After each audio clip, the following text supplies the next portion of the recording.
Hello friends.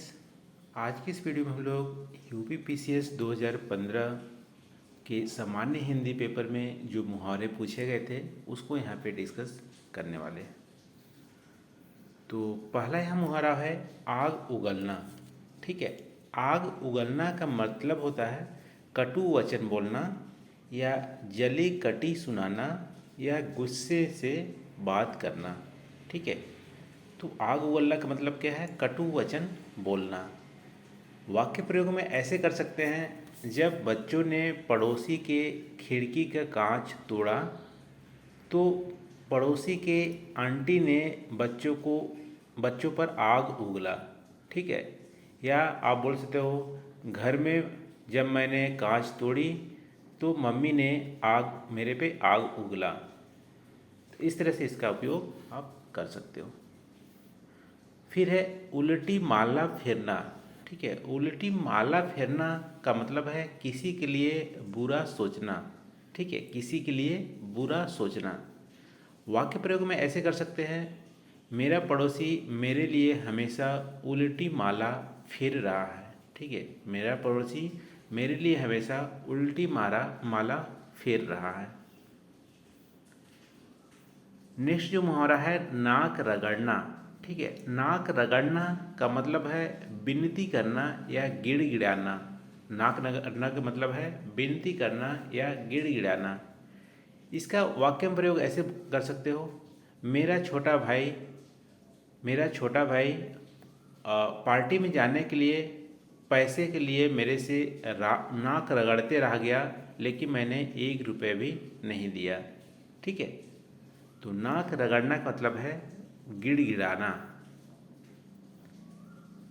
हवा लगना का मतलब है संगत का असर पड़ना। ठीक है, संगत का असर पड़ना। जैसे कि आप बोलते हो कि उसको शहर की हवा लग गई है। ठीक है, या उसको नशे की हवा लग गई है। तो संगत का असर पड़ना हमारा होता है हवा लगना। जैसे आप वाक्य प्रयोग में बोल सकते हो, स्मार्टफोन के हवा लगने से लोग पास रहकर भी दूर होते हैं। ठीक है, स्मार्टफोन का हवा लगने से लोग पास होकर भी दूर रहते हैं।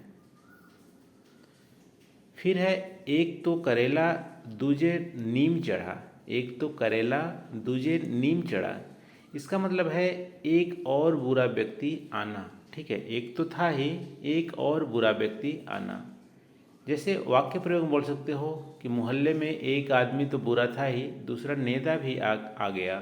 ठीक है, तो एक तो करेला दूजे नीम चढ़ा। या इसको आप भारत के संदर्भ में बोल सकते हो, पाकिस्तान ने तो भारत को त्रस्त किया ही था, लेकिन अब चीन भी करने लगा है। एक तो करेला दूजे नीम चढ़ा जैसा है। अगला जो मुहावरा है मुंह लगाना। ठीक है, मुंह लगना नहीं है। मुंह लगना का मतलब है किसी से बहस करना, मुंह लगना। लेकिन मुंह लगाना का मतलब है बहुत अधिक स्वतंत्रता देना, बहुत अधिक फ्रीडम देना को बोलते हैं मुंह लगाना।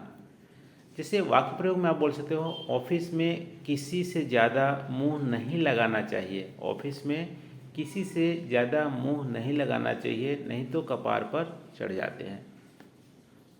तो मुंह लगाना का मतलब है बहुत अधिक स्वतंत्रता देना, और मुंह लगना का मतलब है बहस करना।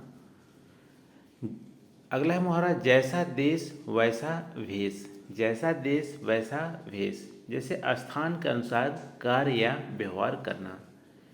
जैसे आप गांव में रहते हो और शहर में रहते हो, तो गांव और शहर का रहन सहन अलग होता है। तो इस संदर्भ में आप बोल सकते हो जैसा देश वैसा भेष। तो ऐसे वाक्यों प्रयोग करेंगे, गांव के समाज व शहर के समाज में काफ़ी अंतर होता है। जैसा देश वैसा भेष में रहना पड़ता है, नहीं तो काम नहीं चलेगा।